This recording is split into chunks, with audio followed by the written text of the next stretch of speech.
So why study law? You'll all be aware of the death of George Floyd in Minneapolis at the end of May, which really highlighted the problems of racism and policing within America, but also internationally raised issues of inequality within societies throughout the world.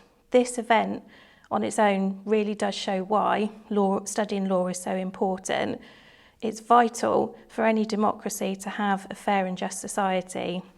And this event has been the impetus for change, not just in the US, but also internationally. It sparked global protests, statues being taken down, companies openly showing solidarity to the Black Lives Matter movement. More people are also now speaking up on their own experiences of racism. Police departments in the US have made significant changes, and all 4 police officers have now been charged in relation to George Floyd's death. And if we think about the current situation that we're now living in, it shows how we're all affected by law. So the whole situation of coronavirus and the lockdown all have come about by laws being passed by Parliament and the government. We know we're in a continuous situation of laws changing in this area, and we know that we're a long way before we can go back to normal within society. And this is a legal situation. Law responds to what is needed within society at that particular time. And that's why studying law is so engaging. It's always current, it's topical, just from those 2 events that I've just highlighted with you, and it's relevant to all of our lives. We're all affected by law in a number of different ways.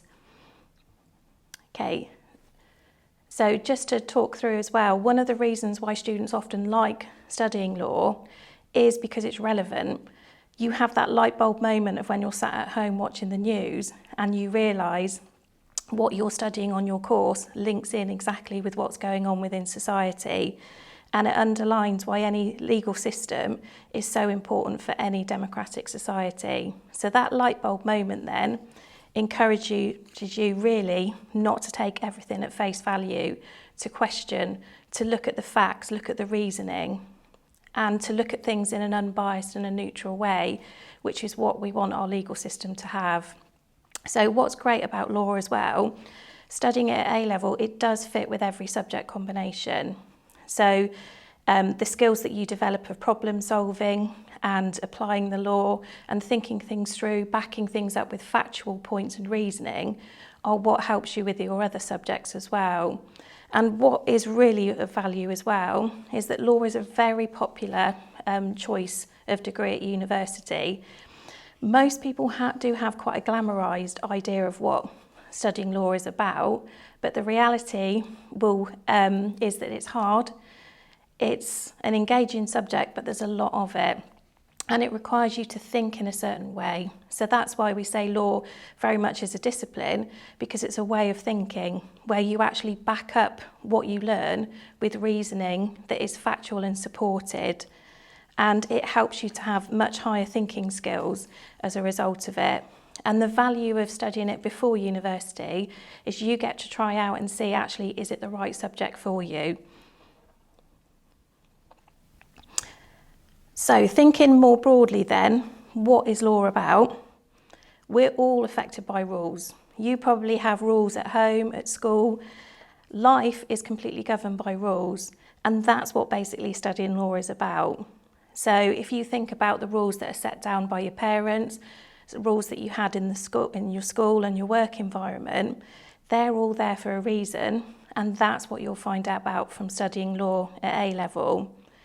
So we'll look at who rules your life, which basically isn't actually your parents and school, it's the government and also Parliament, but actually look at the system that works to help support that, and then we add in our court system as well.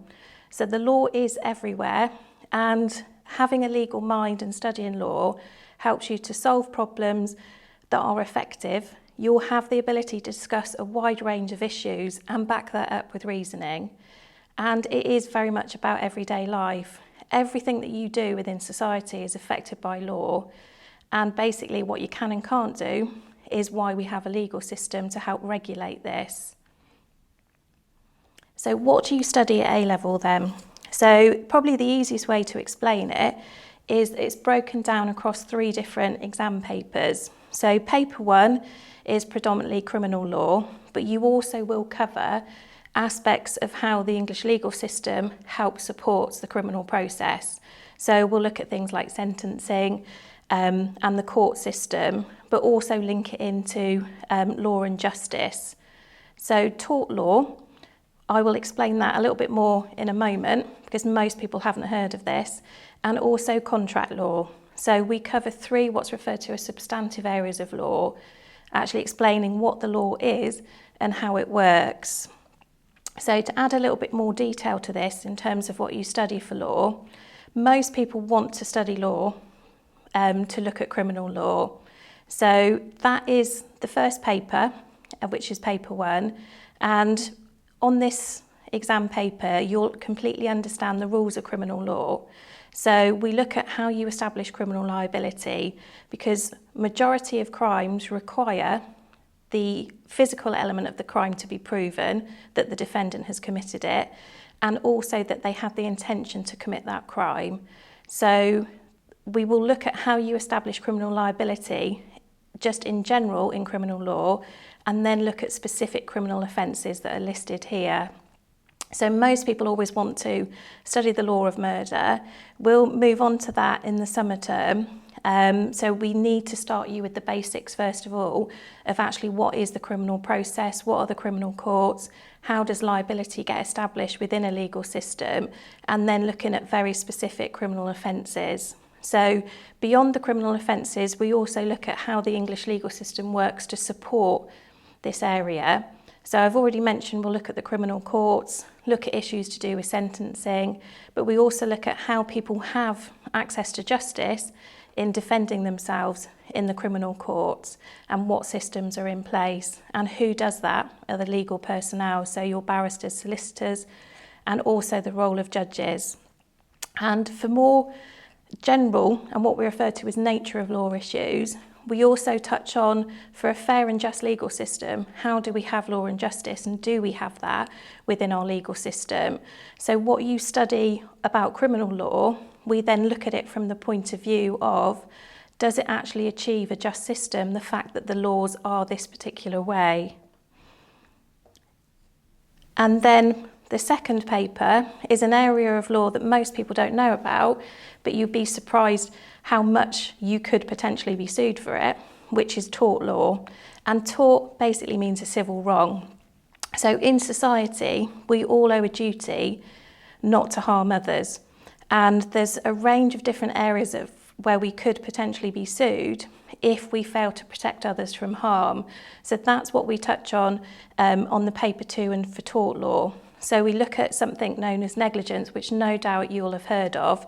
Whenever you see on the TV, particularly in adverts, where there's blame, there's a claim, when you see about somebody that suffered an accident in the workplace or outside within society, that's what we talk about in terms of suing under the principles of negligence. But this area of law has developed quite significantly to enable people to sue for a variety of different situations where they might suffer financial loss as well as physical loss. So this idea brings in, within society, we owe a duty and a responsibility to not cause harm to others. And that pretty much is systemic within the principles of tort law.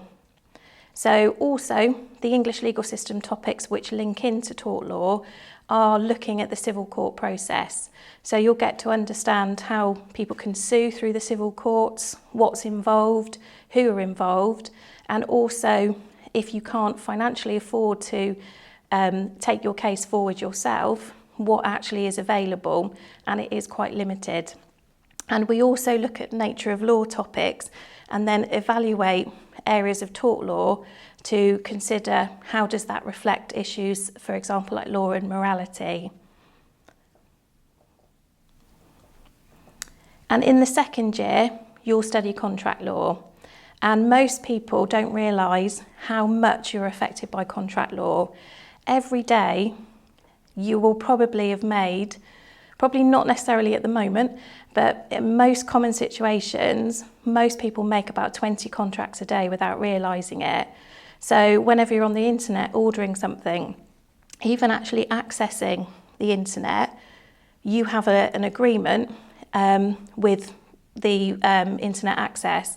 So whenever you are doing something and ordering something, looking to actually kind of make an agreement with somebody, you are being affected by contract law.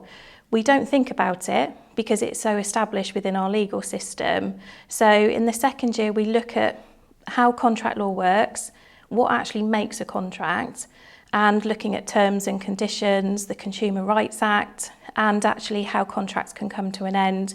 And if they haven't been ended properly, what remedies are available for the party that's lost out financially as a result. Now, most of you will have a mobile phone contract, and incidentally, it's the most signed contract in the world, but it's the least read, but you are bound by those terms and conditions. So if you are renewing your mobile phone, do have a look at those terms and conditions because you are bound by them. So in addition to looking at contract law, we'll also cover English legal system topics in the first year before you start paper 3. So these are actually really important topics. So particularly the principle of the rule of law, which is the idea that nobody is above the law, everybody is answerable to the law, and that this helps create equality within society and ensuring that we have a fair and just legal system. We also look at how our judiciary are independent and why that's actually important to work as a system of checks and balances across others that have power, so particularly within the government and Parliament when they're making law. We also look at delegated legislation, and at the moment, the current situation that we're in with coronavirus, a huge volume of law has come from the government making laws to respond to this situation. So when we cover this topic, it will link in quite heavily with what we're currently experiencing. And also to look beyond what contract law should achieve, we look at nature of law topics. So how does contract law actually balance the conflicting interests between parties in a contractual dispute? So the value of studying a range of different areas of law is it helps you to identify what you might want to do in your future career and to give you a bit of an idea of particular areas of law that you find of interest and that you might want to take further, not just as a career, but also within any future studies as well. Okay, so just to clarify in terms of how are you assessed in law, it is 100% exam. So at the end of your 2-year course, you'll sit 3 exams, and just want to clarify, there's no coursework element to law whatsoever. Okay, law exams are challenging and there's a lot to learn, but it does help you with so many skills later in life and in readiness for university. So just want to touch on how you work in the classroom. So law is a lively subject. It's relevant, it's always on the news, so we want to bring that into the classroom.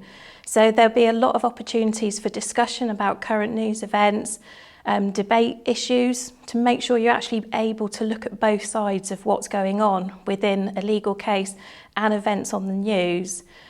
Also negotiating, taking into account other people's viewpoints is really important.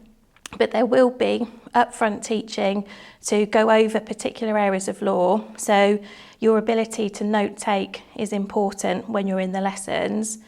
And we need to move you towards the skill of problem solving, where you use it based on the law and not what you think. So every legal problem that you'll look at, you'll need to be able to back that up with what the law is, how that's going to be applied, and what you can conclude about how that's then going to be solved on that basis. So the bulk of the course, 75% of the exam itself, is problem solving. There is some short essay writing to also do as well. So it's a real balance of different skills that help you when you're studying law. So outside of the classroom, because there's a lot of content on the course, we do require you to do the 50-50 approach, which is that 4.5 to 6 hours outside of the lesson will be spent for you to do a variety of different tasks. Initially, research, to start to explore law, start to read legal texts, understand them, see the connotations behind them. And that's also referred to as flipped learning, where you have an introduction to the topic That helps you with breaking down legal terminology. And obviously we really want you to watch the news and link current news events to what you're studying on the course. It's also really helpful to consolidate your understanding. So that will be ongoing tasks to complete outside of the classroom. And once we've covered certain elements of law, we will move you very quickly on to practicing exam questions. And at the time you've finished covering a law topic, to actually do revision materials for it to help you in preparation for your summer exams. So what students say about the course, I always find it really rewarding to see what students do say, because it's always different. These are the positives, but there are also other things to consider of what students say. They often will say it's the hardest subject that they take, but when you balance that against it's actually the most interesting subject, that does show the value of studying law. It's not an easy subject. We know students have no background in law coming on to the course in the first place, and that's absolutely fine. We don't expect anybody to have studied or done anything law related before actually studying A-level law. The most important thing is that you're interested in it, and that's what will then help you to make comments like what's actually on the screen there. So what skills help you in law then? You will already come into your law lessons having the skills and strength that will get built upon to help you to develop even further. So there's a list of quite common ones that we think as a law department are actually really important to help you when you first start, and you will strengthen these skills as you progress on the course.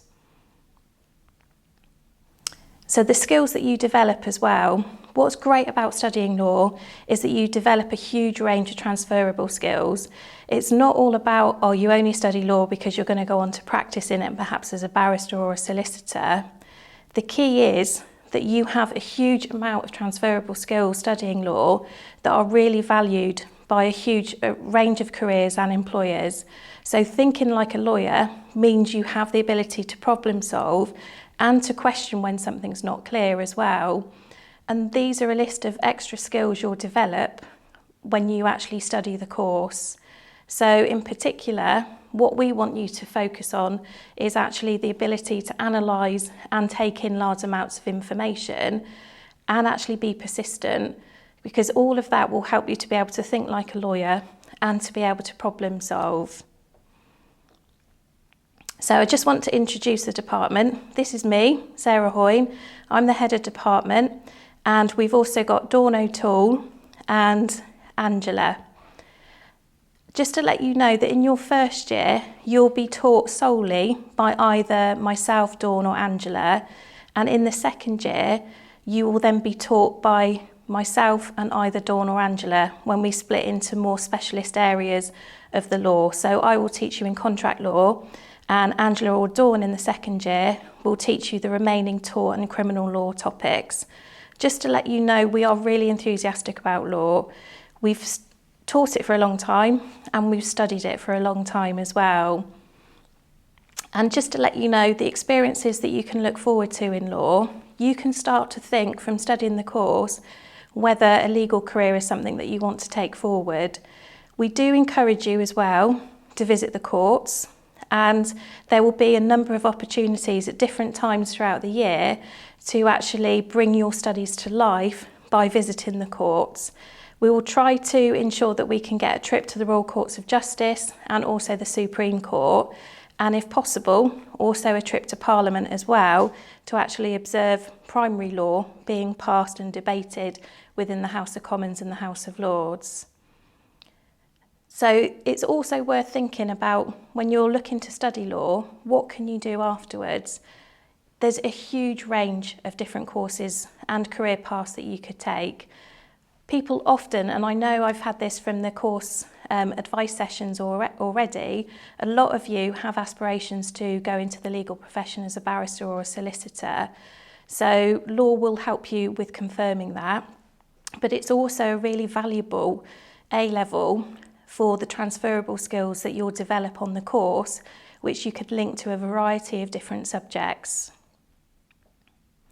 And also within the law programme as well, as no doubt you're aware of the plus opportunity of enrichment that you have at the college, we do have a specific Law Next enrichment course that you can take in your first year, which will explore the careers that you could possibly take in law across a wide variety of sectors. So obviously starting with the legal profession and looking at the different routes that you can take, not just taking the degree route of university and then doing your professional exams afterwards, but other opportunities that are emerging through training as a legal executive or also legal apprenticeships.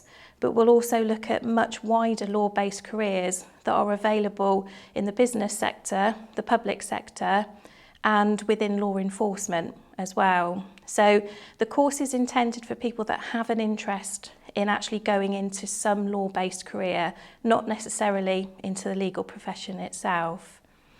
Okay, so just to end it, I'm just going to get you to focus on those photos a moment, and I want you to think what each of those people have in common. And that's what I'm just going to end with, is to say that they all have something very significant in common. And if you're considering studying law, you're going to be in good company.